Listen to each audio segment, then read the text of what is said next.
Noite. Hoje vou falar palavras do Papa João Paulo II sobre a fortaleza. De fato, disse ele, desejo falar hoje da terceira virtude cardeal, isto é, da fortaleza. Exatamente a esta virtude nos referimos quando queremos exortar alguém a ter coragem. Quem julgamos nós ser homem forte e corajoso? Esta palavra evoca ordinariamente o soldado que defende a pátria, expondo ao perigo a sua saúde e até a sua vida em tempo de guerra. Damos-nos, porém, conta que mesmo em tempo de paz precisamos de fortaleza. Por isso, alimentamos grande estima pelas pessoas que se distinguem pela chamada coragem civil.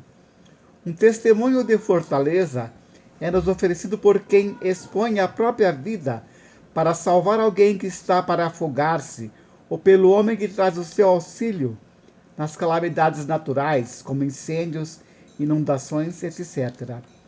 Naqueles homens que escalam os píncaros do Everest, ou nos cosmonautas quando pela primeira vez põe o pé na lua. Como se conclui de tudo isto, as manifestações da virtude e da fortaleza são numerosas. Algumas delas são muito conhecidas e gozam de certa fama. Outras são menos conhecidas, ainda que muitas vezes exijam uma virtude ainda maior. A fortaleza, de fato, como dissemos no princípio, é uma virtude cardeal. Permite-me que atraia a vossa atenção para exemplos em geral pouco conhecidos, mas que em si mesmo testemunham grande virtude, às vezes mesmo heróica. Mais um exemplo, um homem a quem é prometida a liberdade e até uma carreira fácil, contanto que renegue os seus princípios ou aprove alguma coisa que seja contra a sua honestidade para com os outros.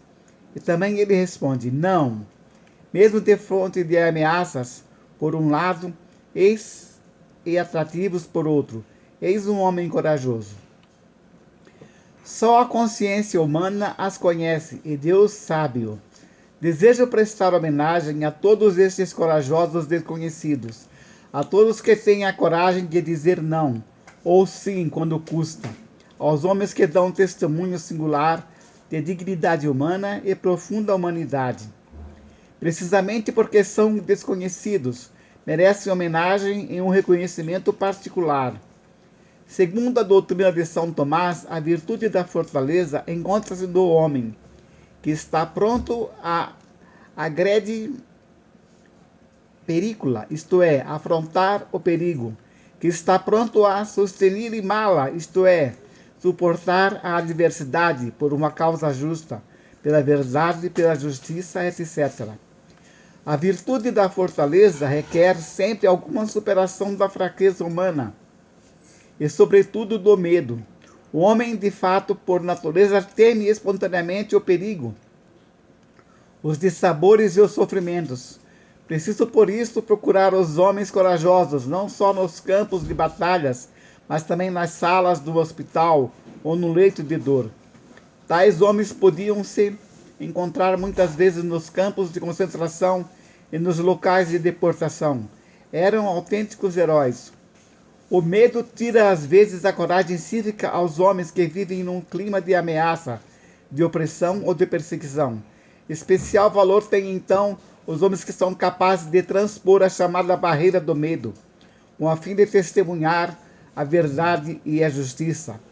Para chegar a tal fortaleza, o homem deve, em certo modo, ultrapassar os próprios limites e superar-se a si mesmo, correndo o risco de uma situação desconhecida, o risco de ser mal visto, o risco de expor-se a consequências desagradáveis, injúrias, degradações, perdas materiais, talvez a prisão ou as perseguições.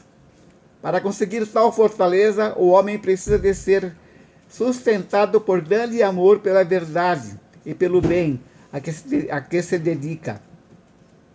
A virtude da fortaleza anda a par com a capacidade de cada um a sacrificar-se. Esta virtude tinha já para os antigos um perfil bem definido. Com Cristo adquiriu um perfil evangélico, cristão. O Evangelho dirige-se aos homens fracos, pobres, mansos e humildes, mensageiros de paz, misericordiosos e ao mesmo tempo contém em si constante apelo à fortaleza.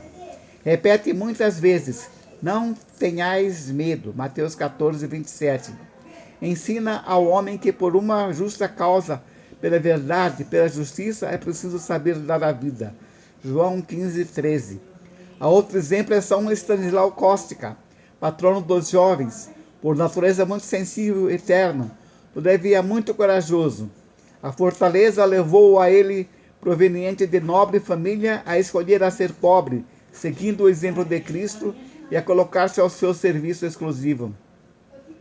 Embora a sua decisão encontrasse firme oposição por parte do ambiente, conseguiu com um grande amor, mas também com grande firmeza, realizar o seu propósito, expresso no mote: ad maiora natus sum, nasci para as coisas maiores, procurando fugir aos seus perseguidores, que desejavam pela força afastar esse obstinado jovem dos seus intentos.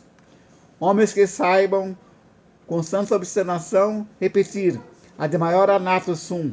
Temos necessidade de homens fortes.